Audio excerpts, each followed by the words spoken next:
வணக்கம் நண்பர்களே, நான் உங்கள் வள்ளி அருணா. ரசித்து சமைப்போம், சுவையால் நினைவோம். இன்றைக்கி என்ன டிஷ் பார்க்க போகிறோம்னா, ஒரு சூப்பரான ஸ்டார்டர் பேக்கு. அதாவது மஷ்ரூமில் ஹெல்த்தியான ரெசிபி எப்படி செய்யலான்னு வாங்க பார்க்கலாம். பாருங்கள், பார்க்கும்போதே இவ்வளவு டெம்டிங்காக இருக்குன்னு. மஷ்ரூம் வந்து பார்த்திங்கன்னா நிறைய நீர் சத்து உடையது.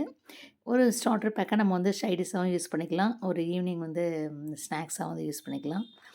வாங்க இது எப்படி செய்கிறதுன்னு சொல்லி பார்க்கலாம். மஷ்ரூம் சுக்கா அப்படின்னு வச்சுங்க. ஒரு கடாய் வச்சு கொஞ்சமாக ஆயில் விட்டுருக்கேன். நீங்கள் வந்து பட்டர் சேர்த்துக்கிட்டிங்கன்னா இன்னும் வந்து டேஸ்ட்டு சூப்பராக இருக்கும். கொஞ்சமாக ஜீரகம், கறி லீவ்ஸு, பட்டை மிளகாய் வந்து காரத்துக்கு ஒரு 4-5 போடணும். இப்போ நான் மறந்துட்டு ஃபஸ்ட்டு ஆனியனை போட்டுட்டேன். அதனால் கொஞ்சம் ஒதுக்கிட்டு அந்த பட்டை மிளகாயை வந்து அந்த ஆயிலில் வந்து லைட்டாக வந்து போட்டு ஃப்ரை பண்ணிவிட்டு, அதுக்கப்புறம் வந்து நீங்கள் வந்து சின்ன வெங்காயம் கூட சேர்த்துக்கிட்டிங்கன்னா இன்னும் டேஸ்ட் ரொம்ப நல்லாயிருக்கும். நான் வந்து இன்றைக்கி பெரிய வெங்காயம் வந்து ரொம்ப பெரிய வெங்காயமாக 1 எடுத்திருக்கேன். நீங்கள் மீடியம் சைஸ் அப்படின்னா ஒரு 2 வெங்காயம் வந்து எடுத்து இது மாதிரி நைஸாக கட் பண்ணிக்கோங்க. அந்த மிளகாய் வந்து லைட்டாக வந்து அப்படியே அந்த எண்ணெயில் வந்து கொஞ்சம் வறுபடட்டும். அந்த ஃப்ளேவர் வந்து ரொம்ப சூப்பராக இருக்கும்.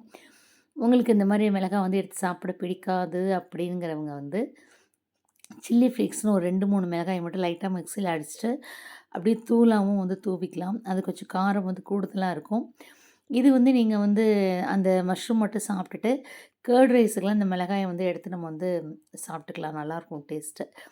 இல்லை பிடிக்காதுங்கிறவங்க அப்படியே வந்து தூக்கி போட்டுடலாம். காரம் வந்து சேர்த்துக்கணுங்கிறவங்க நான் சொன்ன மாதிரி மிக்சியில் வந்து லைட்டாக 2 மிளகாய் மட்டும் போட்டு அடிச்சுட்டு அந்த சில்லி ஃப்ளேக்ஸ் போட்டிங்கன்னா அந்த ஃப்ளேவரும் ரொம்ப நல்லாயிருக்கும். இப்போ பூண்டு வந்து கொஞ்சம் நைஸாக கட் பண்ணி இதில் போட்டிருக்கேன். இந்த கார்லிக்கோட ஃப்ளேவர் வந்து பார்த்திங்க அப்படின்னா ரொம்ப நல்லாயிருக்கும். நீங்கள் கொஞ்சம் இஞ்சியை கூட நைஸாக வந்து துண்டாக கட் பண்ணி போட்டுக்கலாம். பட் இஞ்சி பூண்டு பேஸ்ட்டாக போடக்கூடாது.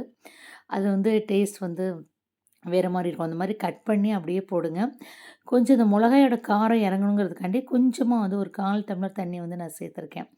நீங்கள் லைட்டாக வதக்கும் போதே பார்த்தீங்கன்னா தெரியும், அந்த வாட்டர்லாம் அதை வந்து நல்லா அப்சர்வ் பண்ணிவிட்டு நல்லா வந்து இந்த மாதிரி ஆகிடும். இதுக்கப்புறம் வந்து மஷ்ரூம் வந்து நல்லா க்ளீன் பண்ணி எடுத்து வச்சுருக்கேன், ஒரு பாக்கெட் மஷ்ரூம். மஷ்ரூம் வந்து பாருங்கள் எவ்வளோ ஒயிட்டாக இருக்குன்னா, எப்படி க்ளீன் பண்ணணும் அப்படின்னா, ஃபஸ்ட்டு நார்மல் வாட்டரை வந்து போட்டு நல்லா அலசி எடுத்துகிட்டு கொஞ்சம் சால்ட்டு போட்டு அலசி எடுக்கணும். ஏன்னா லைட்டாக சின்ன சின்னதாக கருப்பு கருப்பாக இருக்கும், அதெல்லாம் வந்து கொஞ்சம் பாய்சன். அதனால் நீங்கள் வந்து சால்ட்டு போட்டு கழுவி மேலே லைட்டாக ஒரு லேயர் மாதிரி இருக்கும், அந்த லேயரை உரிச்சிட்டிங்க அப்படின்னா நல்லா பாய்சன் இல்லாத நல்ல மஷ்ரூம் வந்து உங்களுக்கு சூப்பராக கிடைக்கும். அது மாதிரி க்ளீன் பண்ணிக்கோங்க. இப்போ வந்து நிறைய மஷ்ரூம் போட்டதுக்கப்புறம் தண்ணி வந்து சேர்க்கக்கூடாது. ஏன்னா மஷ்ரூம்லேயே வந்து நீர்ச்சத்து அதிகம் அப்படிங்கிறனால அந்த சால்ட்டு போட்டோன்னா அதுவே வந்து தண்ணி ஆகிடும். பாருங்கள் நல்லா வந்துருச்சு. நான் வந்து இன்னும் கொஞ்சம் காரத்தூக்கலாக இருக்கிறதுக்காண்டி வந்து மிளகு ஜீரகம் நுணுக்கி வச்சுருக்கேன்னு சொன்னேன் இல்லையா, அந்த பவுட்ரு போடுறேன். நீங்கள் வந்து சைட் டிஷ்ஷாக யூஸ் பண்ணணும் அப்படின்னா வெறும் பெப்பர் பவுட்ரு கூட யூஸ் பண்ணிக்கலாம். நான் இப்போ வந்து ஈவினிங் ஸ்நாக்ஸாக தான் அதை செய்கிறேன். அதனால் அது வந்து ரொம்ப நல்லாயிருக்கும், சூப்பராக இருக்கும், ஹெல்த்தியானது.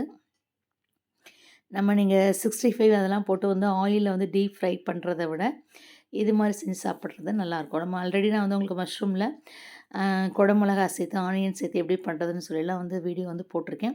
அது வேணால் டிஸ்கிரிப்ஷனில் வந்து தர்றேன். இது வந்து சுக்காவாக வந்து இன்றைக்கி வந்து இந்த டைப்பில் செஞ்சுருக்கேன். டேஸ்ட் வந்து பக்காவாக இருக்குது. நீங்களும் வந்து ட்ரை பண்ணி பாருங்கள். அதுவும் இந்த சுட சுட அந்த வாழை இலையில் வந்து வச்சு எப்படி சாப்பிடும்போது செம்ம டேஸ்ட்டுங்க. ட்ரை பண்ணிவிட்டு சொல்லுங்கள். தேங்க்ஸ் ஃபார் வாட்சிங். தேங்க்யூ.